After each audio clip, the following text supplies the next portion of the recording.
Welcome to episode 116 of Build Your House Yourself University by BYHYU. I'm your host and fellow student, Michelle Nelson, and together we'll learn the basics of home design and construction and demystify the building process so we can build quality dream homes with or without a general contractor.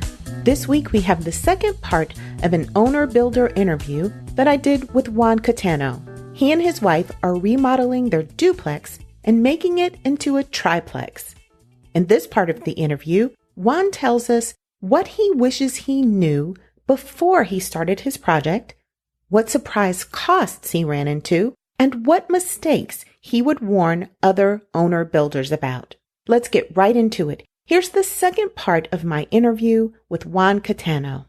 Juan, since you work in industrial construction, I want to talk about maybe some things that you think they do on the commercial or the industrial side of things that could be helpful for us when we do our residential projects. So coming from the industrial sector, and especially in the public works, the documentation and tracking, as well as clear communication of all the different stakeholders, is very, very high. It's very stringent. All the communications and any change on the construction process needs to be requested and documented in writing. All the parties involved need to be informed, and there's a chain of documents that track what happens, what decisions are being made. In contrast to the residential side, things seem to be a lot more loose. A lot of decisions are made verbally and agreements are made verbally. And we've had issues before where subs and even ourselves, we've been relying on memory, which it's a problem because 3 months later, you're not really remember exactly why you decided to move this wall 1.5 inches instead of 2.5 inches or stuff like that. So I think that's a place where residential construction lacks and should be more diligent on documenting stuff. And I think as owner builders, we have the power to be in charge of that portion a bit more. And what we try to do is, if we have a conversation with the sub and we come to a decision of something, we follow up with an email or we follow with a text. We like using email because we have that paper trail that we can go back to and rely on instead of starting to play the he said, she said game. Yes. And I think that part is where I would say that's probably the main area where I can see improvement in the residential construction. Okay. This is something I always wondered about. What about hiring commercial or industrial subs for residential projects? Do you suggest that, and why or why not? So I see good and bad on getting commercial subs. On one end, commercial construction, get a sense that the subs are more efficient. There are more established processes and methods that they apply. They're a little bit more standardized. So on that end, I think it's good if you get that set of skills from a commercial sub. However, on the other end, the commercial sub might not know all the code requirements for residential. And there are minor changes between residential and commercial construction that could put a hold on approval from an inspection and stuff like that. So some of what we've seen is some subs will have commercial and residential experience. And my personal opinion, I would think that that's probably the best option to go after, or a solely residential. I would not think going to a solely commercial. For once, they might not even be interested in the project. And then second, not having the specific residential experience. Yeah. And commercial subs in general, they're a little bit more expensive. Is that right? We haven't had that many just commercial subs giving us quotes, but they've been around the ballpark. I think it also depends on the type of products they're providing or materials they're providing. So that could be part of where the difference is. Now, Juan, what do you know now that you wish you would have known before starting this project? Oh, well, there's a lot. It's been a long learning process and experience. it's been tough, but it's been also very interesting, and we've been learning a lot. I think the most difficult part that we had to deal with was terminating the contract with the contractors previously. So our initial contract didn't have a good termination clause. I think having that as part of all your contracts, it's good to think that things are going to go well, but just have an exit strategy always in mind. I think that's something that we underestimated when we first contracted with the generals. I think that it's an important point.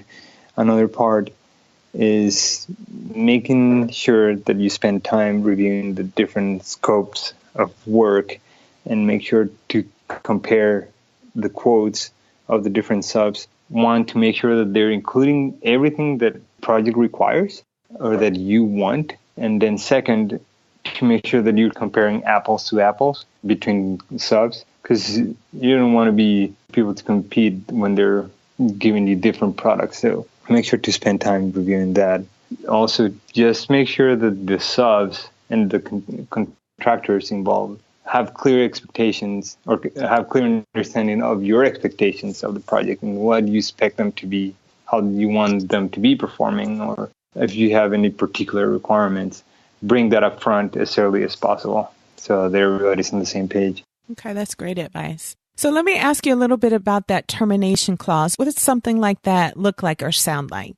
So to give you the example of that termination clause we originally had on the first contract was if we wanted to terminate the contract for convenience, basically, and if we choose to terminate the contract, we were to pay the contractor for all their costs plus 20% markup, which at the beginning when we took the contract and we reviewed that clause, it sounded like a fair termination clause, because how I think of coming from the construction side is you always want to be performing work under cost. Like that's your estimate, and like you want to build as cheaply as possible because that's your profit. So we based that on, we had a set schedule of values. So we were thinking maybe these guys will build it for less than what they have listed on the schedule of values. Let's say foundation, $50,000. We were hoping that their actual cost is probably $30,000.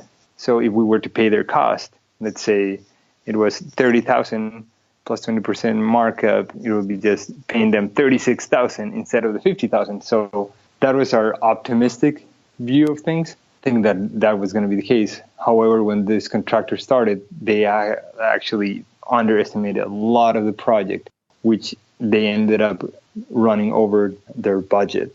So the termination clause this time was going to kick in, and it was going to exceed the schedule values we had anticipated or we had agreed to. So that termination clause was reviewed optimistically, and we should have been more pessimistic.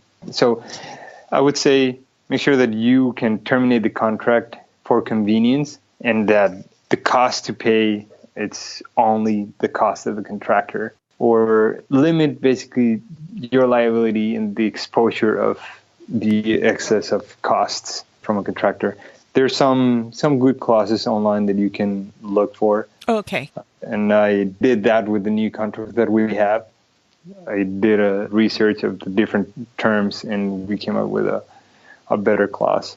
So can you tell me a little bit about the better clause? Would the better clause not be a markup? You wouldn't have to pay them a markup on the work that they had already done if you part ways. Is that a better termination clause? Yeah, so what we did is we would pay them for their cost, not to exceed the agreed value on the schedule of values. So let's say if we're talking to the framing sub, the agreed value on the schedule of values, it's $10,000. If we decide to terminate the contract and their cost was actually $12,000, we were not going to pay them more than $10,000. I see. So you put a cap on it.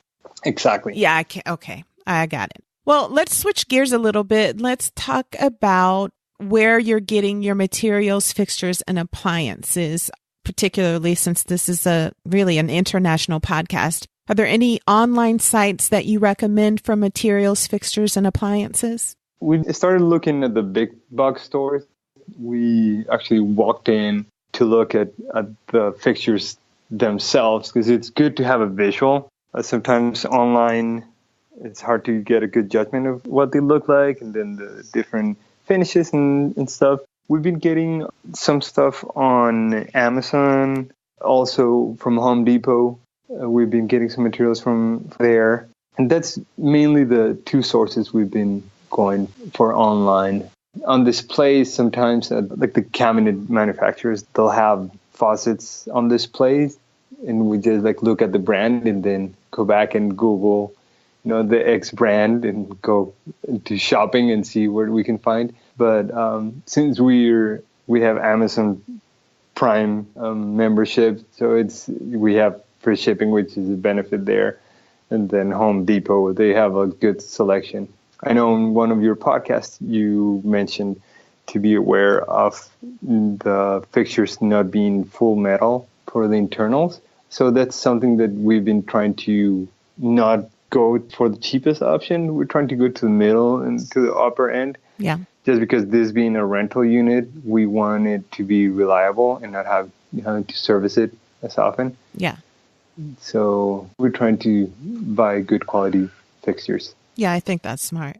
Now, what about any books or blogs or online resources that helped you prepare for your project? So we started listening to another podcast. It's called Bigger Pockets. It's for real estate investing. And they have a really good website as well. They have a big blog. They have a lot of good insights on the real estate industry as a general. We've been researching there for design ideas, aesthetics. We've been using Houzz. That's spelled HOUZZ.com. That's one that we've been looking at. My wife is actually the one that is in charge of all the aesthetics and the finishes. She has really good taste and eye for the look that we want to get for this unit and also our house. She's the interior designer. So she's been in charge of that mainly. We've been trying to assign those tasks kind of to the project. And of course, the other website we've been using and podcast is BYHYU. Been listening. There's a lot of good content that you've been putting out. And we're grateful of having this resource. Well, thank you, Juan. I'm glad to hear that. Those are great resources. I'll have to check out that Bigger Pockets podcast. So let me ask you about this. Were there any surprise costs that you didn't anticipate?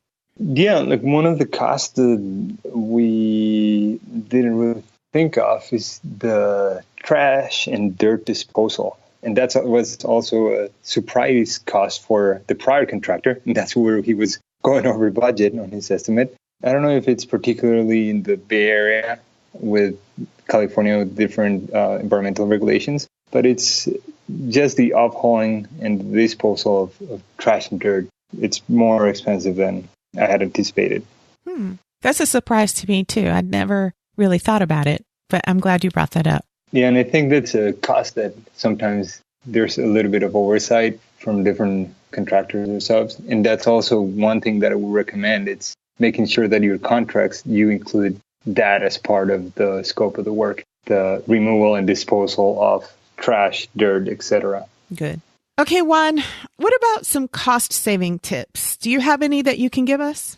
Well, I think the part that we've been finding that has been really helpful on our end is consulting with the subs that you're working with or the subs that you're getting quotes from on what alternatives they can provide in terms of different products or materials. And when you get the bids, compare them and understand what they're offering.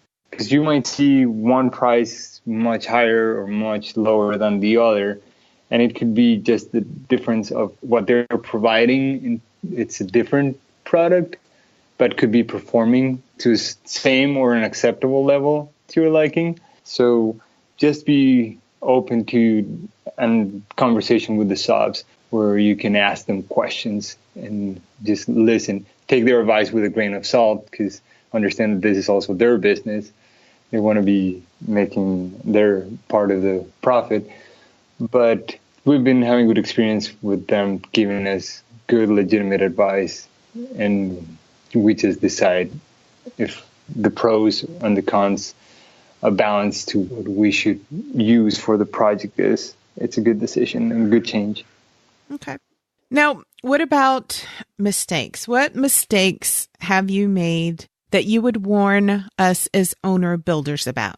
I think this goes back to the question regarding the termination clause. I think we were a little bit too optimistic, but I think if you're starting a construction project, you have to be optimistic. You got to think that it's going to go through and it's going to happen. If you don't believe in the project and you don't believe in yourself, then who else is going to drive it? So be optimistic, expect the best, but plan for the worst. I think that would be the take from it, and the mistake I feel that we had was being too optimistic. Have a plan B as an exit strategy. And if things start to go south or you feel that things are not right, don't let them go for long. If something feels wrong, it probably is. Now, what part of it sounds like you had a lot of frustrating parts of your project so far, but what part of the construction process has been the most frustrating or challenging?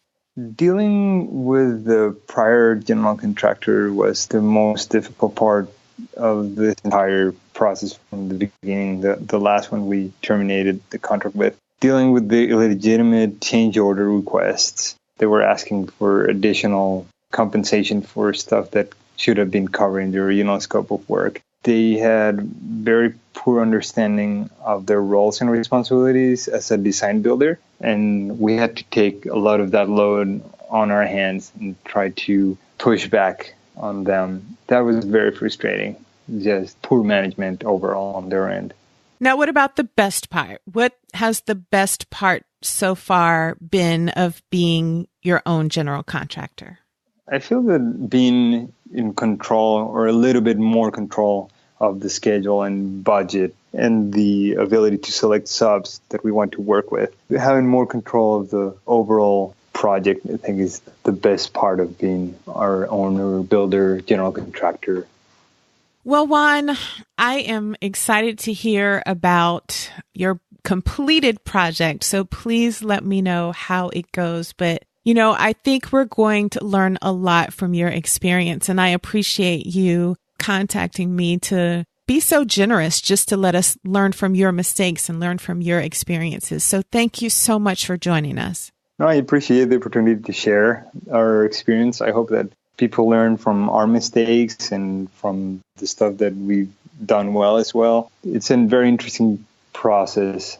Just stay on it, be positive, and things will come through. You just push hard enough.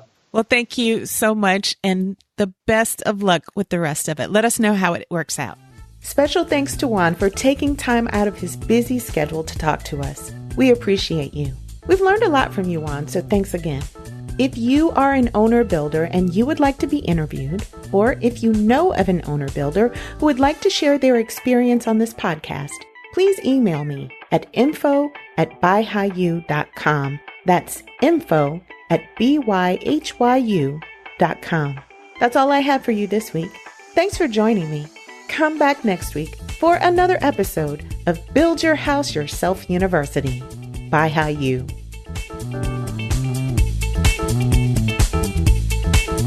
Please remember that the purpose of this podcast is simply to educate and inform. It's not a substitute for professional advice. The information that you hear is based only on the opinions, research, and experiences of my guests and myself. That information might be incomplete, it's subject to change, and it may not apply to your project. In addition, building codes and requirements vary from region to region, so always consult a professional about specific recommendations for your home.